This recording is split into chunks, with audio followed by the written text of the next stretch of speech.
It's 4 p.m. here in the French capital. You watching France 24 and our special coverage of the US presidential election. Our top story then, the fate of the United States hanging in the balance this Wednesday with the race between President Donald Trump and his Democratic challenger Joe Biden remaining very tight indeed. Well, they're battling for three familiar battleground states, Wisconsin, Michigan and Pennsylvania. They could prove crucial in determining who wins the race to the White House. Biden currently then has 238 electoral votes, while Trump has 213. Earlier this Wednesday then, President Trump prematurely claimed victory over Joe Biden with millions of votes which are still uncounted. Biden, meanwhile, spoke of being on track for victory. Here's a listen to both of them speaking. This is a major fraud in our nation. We want the law to be used in a proper manner. So we'll be going to the U.S. Supreme Court. We want all voting to stop. We don't want them to find any ballots at 4 o'clock in the morning and add them to the list, okay? It's a very sad moment. To me, this is a very sad moment, and we will win this, and as far as I'm concerned, we already have won it. Look, you know, we could know the results as early as tomorrow morning, but it may take a little longer. As I've said all along, it's not my place or Donald Trump's place to declare who's won this election. That's the decision of the American people. But I'm optimistic about this outcome. Well, let's get you the very latest on this. France 24's Francois Picard is standing by in Washington. We can cross live to him. Francois, a waiting game then essentially to see, which votes are going to be counted next, which electoral votes we'll learn about and when. Michigan is one of those battleground states where essentially people are watching closely. Michigan, where Joe Biden has just taken the lead in the vote count. They have counted some 90% of the ballots. The good news for the Democrats is that the city of Detroit, which is staunchly Democratic, they still have 30% of the ballots yet to be counted. So Biden has a reservoir of votes potentially. Same with absentee ballots in that key Midwest state. Michigan, which back in 2016 flipped from the Democrats to Donald Trump. So that is a piece of good news for Joe Biden, who elsewhere it's more mitigated when you look at, for instance, Pennsylvania, where Donald Trump has built up a sizable lead.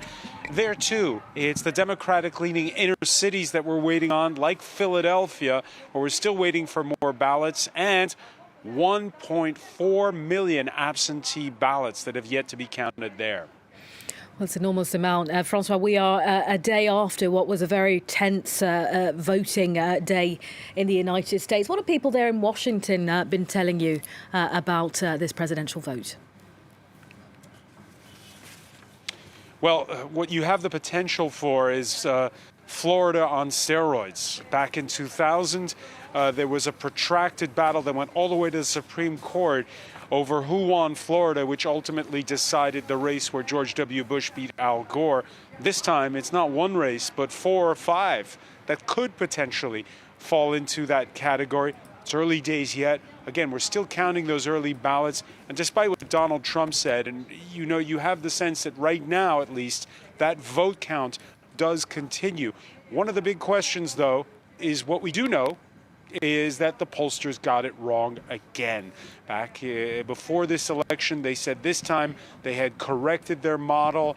Biden had a sizable lead in all the swing states we're talking about. It's not a sizable lead at all.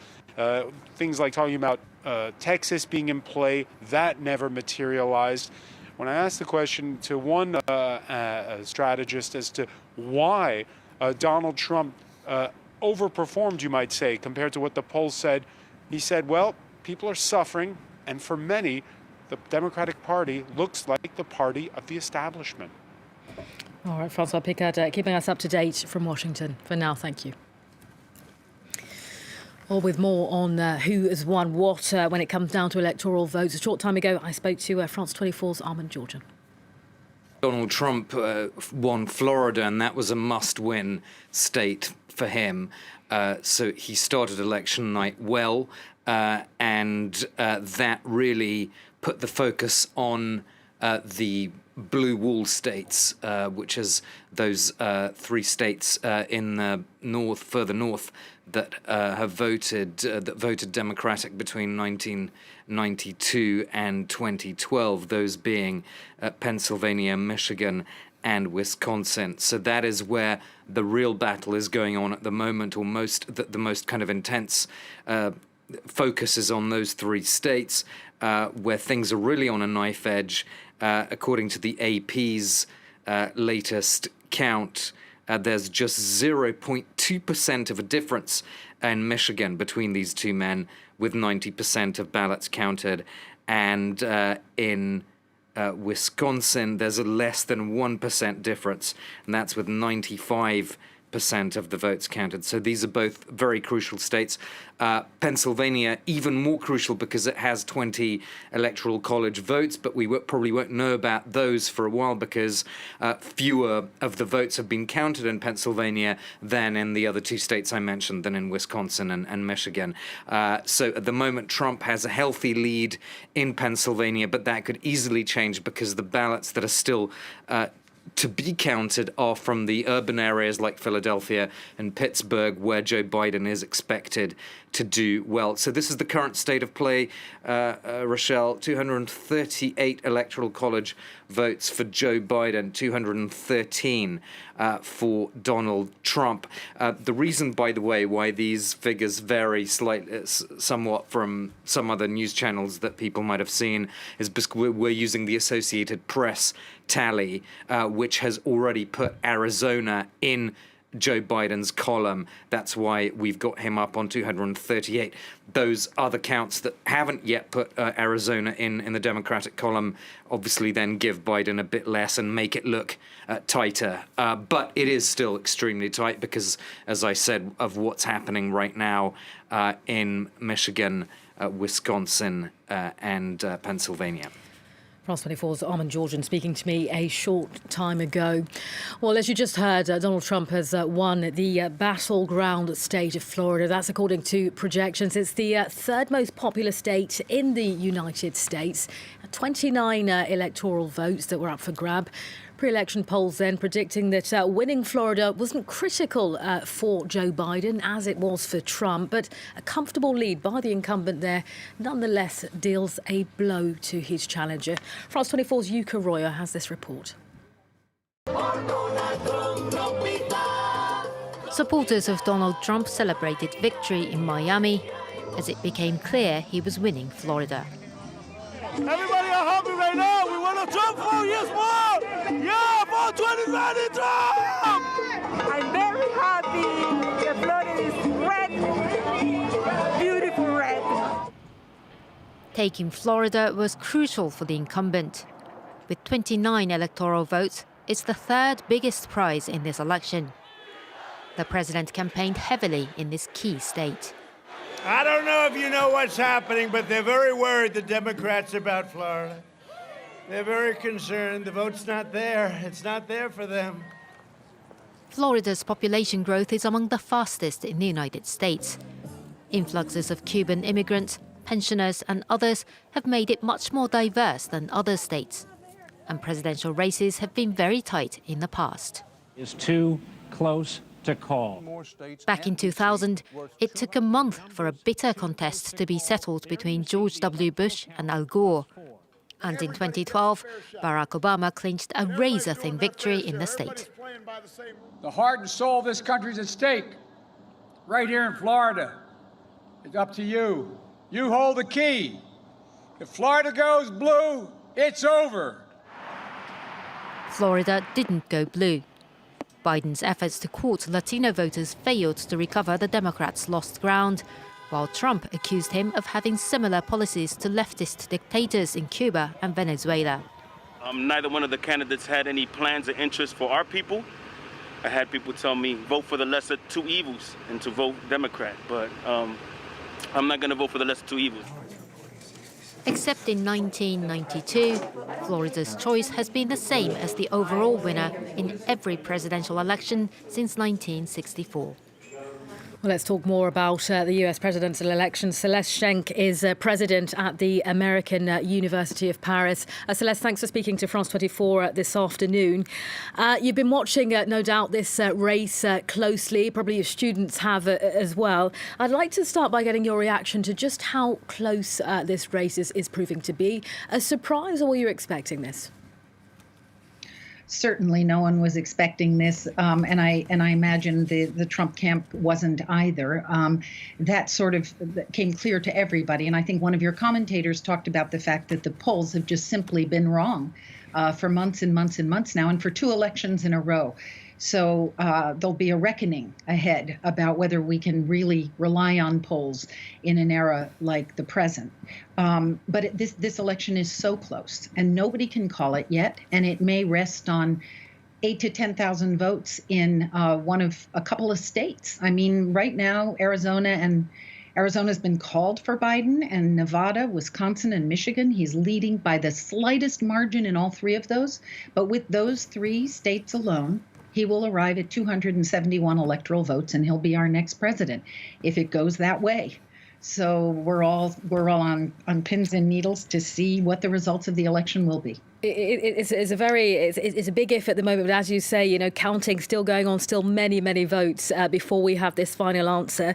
I mean, Biden coming out earlier this Wednesday and saying, look, I think we're on track to win. A different response from President Trump, who says essentially, well, I have won. Republicans have won this election. I just want to think a little bit about the US image. I mean, for you, when a president comes out and, declares prematurely that they've won, does that discredit the Americans' electoral system? Does it discredit the American image, certainly abroad? Unfortunately, yes. And not just for me, someone who has lived abroad for 30 years, and for my fellow expatriates and Americans residing in France, not just for us. I think that a number of Republicans stepped forward immediately, and you probably noted that the Vice President, Pence, when he stood up to speak right after President Trump, he said, we're going in the right direction, and we're going to wait until all the votes are counted. So, I mean, even he kind of corrected what we heard, at the beginning of this program. Hearing it a second time, it was terrible to hear, frankly. One of the things that Americans do is they have had until very recently faith in our electoral system, and it's very worrying to listen to the playback of that speech. Worrying, and also in many respects keeping the path, if you will, open for possible legal challenges, which will draw this out even further potentially. I understand that those legal challenges are already being prepared, and some have even already been filed.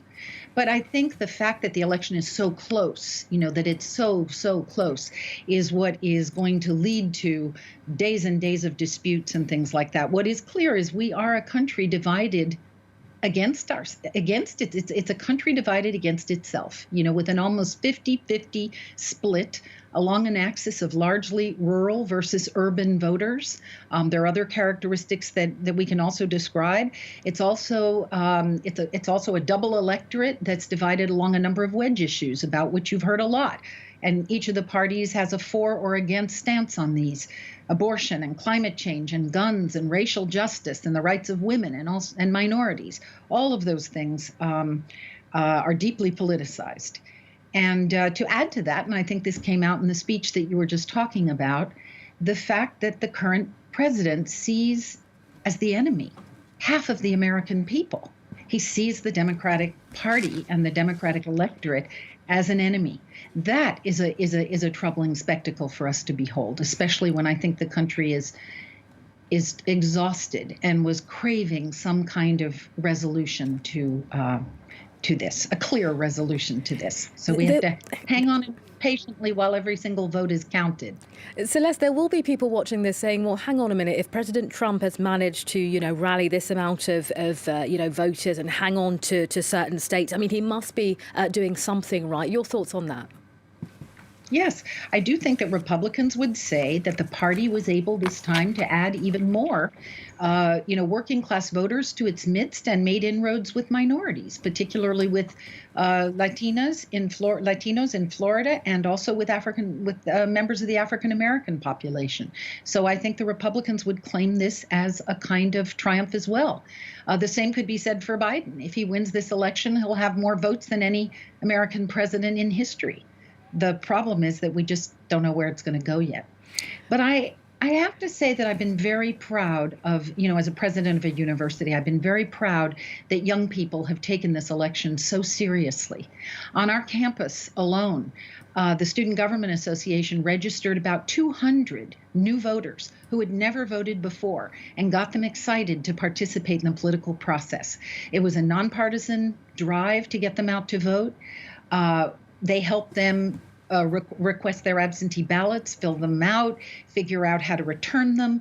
It was a wonderful thing to behold, the energy behind the political process at that level amongst those students. We have 100. And that has, Celeste, been one of the features of this election, getting people who'd never maybe cast a ballot before out to do just that. Celeste Schneck, you're president of the American University of Paris. Thank you for your time today. Thank you. We'll be bringing you more special coverage of this US presidential election. Once again, ballots still being counted as we speak. Join us here on France 24. Plenty more coming up.